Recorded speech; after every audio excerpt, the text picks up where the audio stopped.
जय हिंद, नमस्कार। Welcome to lockdown study. दोस्तों, एक बहुत ही अच्छी और पॉजिटिव खबर मिल रही है। खबर ये मिल रही है कि जैसा कि आप लोगों को पता होगा, छत्तीसगढ़ में जो आरक्षण का पेच फंसा हुआ है, आरक्षण का प्रस्ताव विधानसभा से पारित हो जाने के बाद भी राजभवन में फंसा हुआ है। और जो महोदय राज्यपाल है, उन्होंने मुख्यमंत्री और प्रशासन से जवाब मांगा था। 10 सवालों के जवाब मांगे थे। अगर ये जवाब दे देंगे तो इस पर मैं साइन कर दूंगी। यहाँ पर आप लोग देख पाएंगे, आज की खबर है, नई दुनिया के अखबार की है, कि यहाँ से फिर से उन्होंने ये बात को दोहराया है कि अगर मेरे सवालों का जवाब देती है गवर्नमेंट तो मैं साइन कर दूंगा। तो एकदम बहुत ही लेटेस्ट खबर मिल रही है। मुख्यमंत्री भूपेश बघेल ने बताया है कि 10 सवालों का जो जवाब है वो राजभवन भेज दिया गया है। ठीक है, मुख्यमंत्री ने कहा है कि ऐसी कोई संवैधानिक चीजें नहीं होती है, लेकिन फिर भी वो 10 सवालों के जवाब है वो उन्होंने राजभवन भेज दिया है। और इसके बाद लगभग 25,000 जो भर्तियां हैं वो आने के लिए तैयार हैं। 25,000 के आसपास जो वैकेंसी है वो इस 6 महीने के अंतर्गत ली जाएंगी, क्योंकि आने वाला जो साल है वो चुनावी वर्ष होने वाला है। सबसे पहले इंपॉर्टेंट बात वो होने वाली है कि मुख्यमंत्री ने किन 10 सवालों का जवाब भेजा है। तो यहाँ पर आप लोग देख पाएंगे, ये वो पुराने सवाल है जो राज्यपाल के द्वारा छत्तीसगढ़ शासन से, या कहूं मैं मुख्यमंत्री जी से पूछे गए हैं। तो अगर आप इनको देखना चाहते हैं तो यहाँ पर आप लोग देख सकते हैं। उनमें जो प्रमुख सवाल मैं आप लोग को बता देता हूं। सवाल कुछ इस प्रकार से थे कि पहला प्रश्न उन्होंने यही पूछा था कि संशोधित विधेयक में क्रमांक 18-19 पारित करने से पूर्व अनुसूचित जनजाति और अनुसूचित जाति के संबंध में मात्रात्मक विवरण डाटा संग्रहित किया गया था क्या। ठीक। सेकंड नंबर पर पूछा था इंदिरा साहनी मामले में 50% से अधिक आरक्षण देने के लिए मना किया गया था, उसके बारे में कुछ विशेष परिस्थितियां हमारे राज्य में बन रही हैं क्या। उन्होंने ये भी बताया था कि हाईकोर्ट ने पहले से ही इसके लिए मना कर दिया है, तो अभी क्या जरूरत पड़ गई है देने की। ठीक है।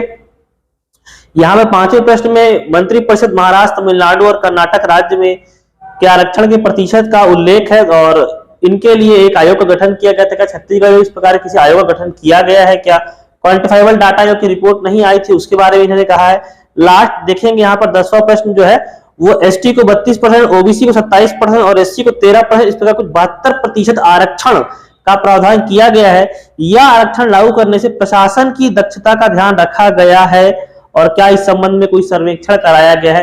तो इस प्रकार से आप पूरे सवाल यहाँ वीडियो को पॉज करके पढ़ सकते हैं। 10 सवाल पूछे गए थे राज्यपाल के द्वारा और मुख्यमंत्री ने उनका जवाब दे दिया है। अब मैं बात करता हूं दोस्तों आगे कि कौन कौन सी वैकेंसी आने वाली है, और अगर राज्यपाल महोदय उन जवाबों से संतुष्ट होती हैं और साइन करती हैं तो 76% आरक्षण के आधार पर 76% आरक्षण के आधार पर छत्तीसगढ़ में वैकेंसी आएंगी। लेकिन ये भी बात है कि बहुत सारे जो वर्ग इससे असंतुष्ट है और हाईकोर्ट में मामला जाएगा और हाईकोर्ट और सुप्रीम कोर्ट का भी निर्णय अभी आना बचा हुआ है। 16 जनवरी के आसपास सुप्रीम कोर्ट में इसमें अगली सुनवाई होने को है। और दोस्तों, वीडियो में आगे बढ़ने से पहले आप सभी को बताना चाहूँगा एसएससी जीडी कांस्टेबल के बेस्ट प्रैक्टिस सेट के बारे में, जो कि चक्षु प्रकाशन का है। इस प्रैक्टिस सेट में आपको मिलेंगे 9 सॉल्व पेपर, 20 प्रैक्टिस सेट और 3300 से अधिक बहुविकल्पीय प्रश्न व्याख्या सहित।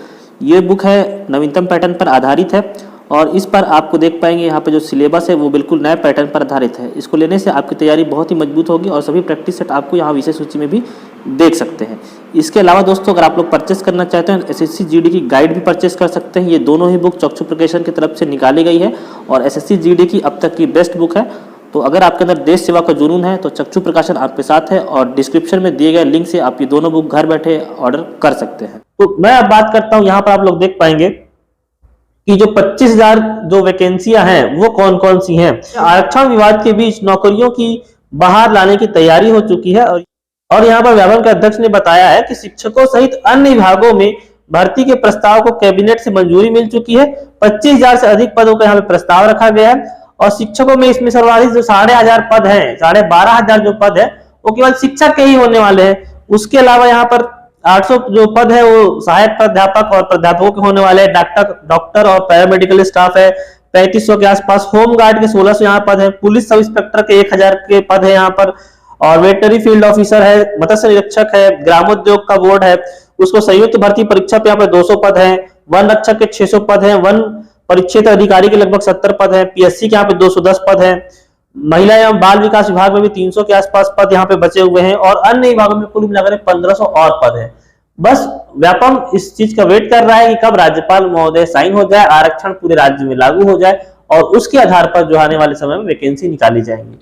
तो यहाँ पर किसी को इंतजार नहीं करना है कब साइन हुआ, कब उसके लिए वैकेंसी आएगी, कब हम लोग फॉर्म भरेंगे। आप लोग अपनी तैयारी करते रहिएगा।